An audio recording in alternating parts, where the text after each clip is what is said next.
to face.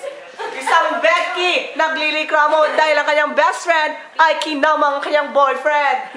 Yan ang tukasin natin sa pagbabalik ng Face to Face. Wag makasimangot, face to face.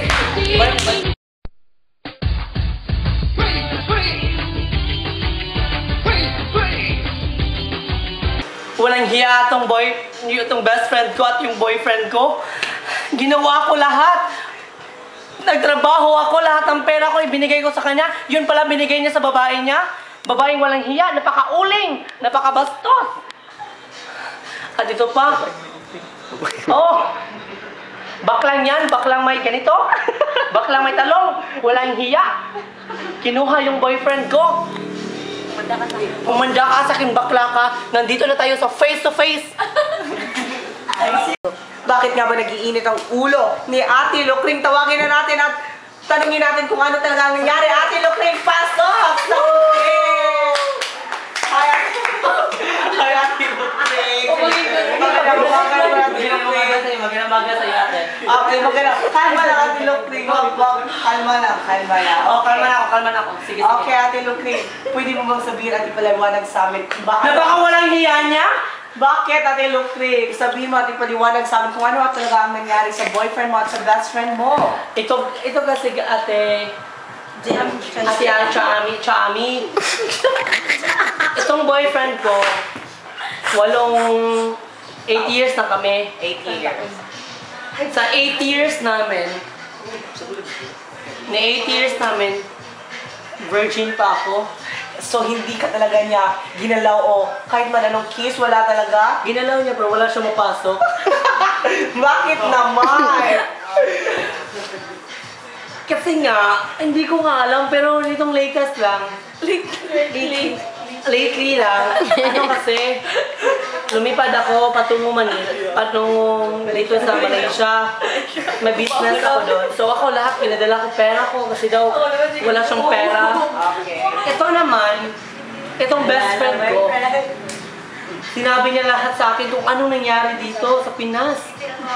Napaka-baboy. Bakit naman nasasabi mong baboy? Basta tangkal sila. So tulong mo ka ba, best friend?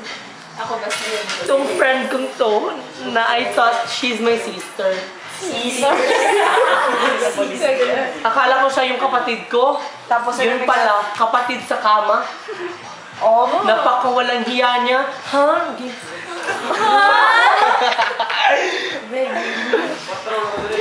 So ano pa? Paano mo ba nalaman na may relasyon siya sa jowa mo? Dahil nga to sa best friend ko si Bettina. Siya ang nagsabi sa lahat. At ito namang si Pulinganan, napakawalang hiya. Siya yung nasa kama ko nung wala ako. Ikaw, hindi ka ba masaktan nun? Totoo nga ba mga akusado ni Tia Lucring yan sa pagbabalik ng Face to Face?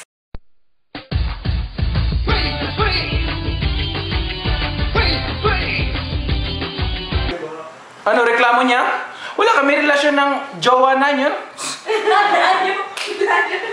Humanda ka sa akin, pinagbibintangan mo ko. Hayop kang pangit mo! We're now back in Face to Face. Ready na ba kayo, B1 at B2? Ready na. Kaya tawagin natin ang inireklamo ni Cha Lucring, si Cha Marites! Marites! Face to Face! Marites! Talagang kalimos ka sa memory. Okay na. Ang inireklamo ni Cha Lucring, Cha Marites, pasok!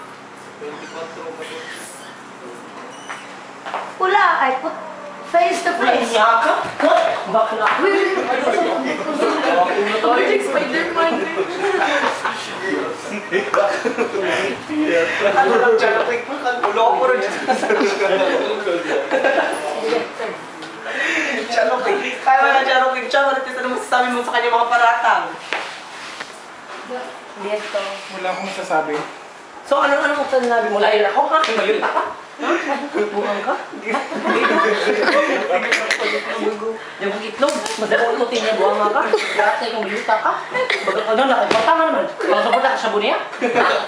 Mag-ano yung way? Sige, pagkara makagpanangil. Don't blame me for Everything that had happened. What ka gibinday? Ang ako lang suti kasi nood. Ikaw di pang suti ha? Sumong ka? Ha? Para matapos ang issue na to, tawagin natin ang man of the hour.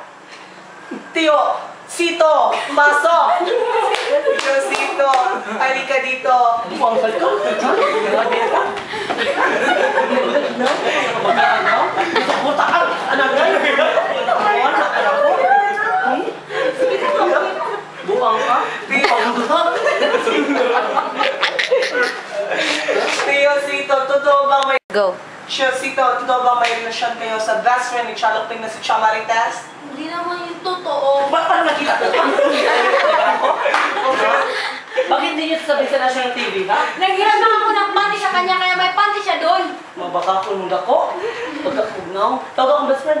Okay, tawagin natin ang nakasaksi at nagsumbong kay Chamarites, Ate Bitin. Pasok! Okay, walang hiya ka. Walang hiya.